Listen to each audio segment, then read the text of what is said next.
Accurate and effective directional feedback is crucial for an electronic traveling aid device that guides visually impaired people walking along paths. Prior works provided many forms of directional feedback, including audio feedback, verbal tactile feedback, shape-changing feedback, and kinesthetic feedback. In terms of direction perception in place, the most accurate feedback is tactile wayfinder, which is a belt-based verbal tactile feedback method. User could perceive directions with a mean deviation of 15 degrees.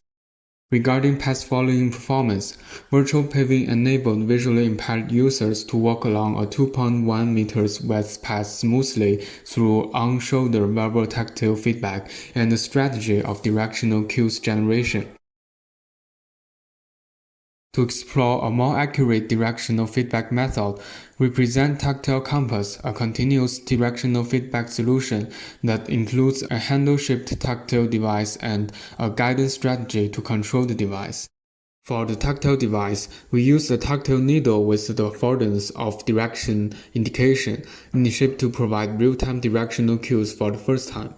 For the guidance strategy, we calculated the target direction according to the relative position of the user's current position and the path centerline, then generated the needle's directional cues according to the difference between the target direction and the user's current direction. When the needle is aligned with the home marker, it indicates that the user can go straight in the current direction. When the needle deviates from the marker, it means that the user needs to adjust orientations to face the target until the needle is aligned with the home marker, then go forward. We conducted experiments with 18 visually impaired participants. Here is the demographic information. We conduct our study in a 7 by 13 meters indoor environment. Our experiment system included an OptiTrack localization system, a guidance strategy server running on PC, a remote control application on an Android smartphone, and a tactile device. The OptiTrack localization system in our study consisted of 10 cameras and a marker. OptiTrack calculated the marker's 2D position and orientation according to the marker's images captured by the cameras in real time. To prevent the body from blocking the marker, we fixed the marker to a cap worn on users' heads during the experiment.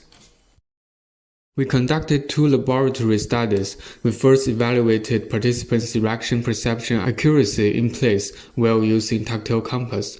This is the results of direction perception study. The scatters in different colors denote participants' reported angles under different directions. Results show that participants could perceive directions with a mean deviation of 3.03 degrees, which is more accurate than all other related feedback methods. We then designed 2 feedback tabs, tactics only versus tactics plus audio, and evaluated their path following performance on 5 kinds of path tabs. These paths are extracted from daily navigation scenarios. Results showed that participants successfully completed all tasks and were able to walk along a 60 cm width path smoothly and accurately. Tactics plus audio feedback can help participants follow a path more accurately. However, as participants suffered from confusion caused by the tactile needle and audio's inconsistent cues, they were more willing to use tactics-only feedback. Based on the results, we discussed how audio and tactile feedback could be combined to avoid confusion and how to improve path-following performance by optimizing the guidance strategy, including determining the optimal path and reduce deviation and zigzag.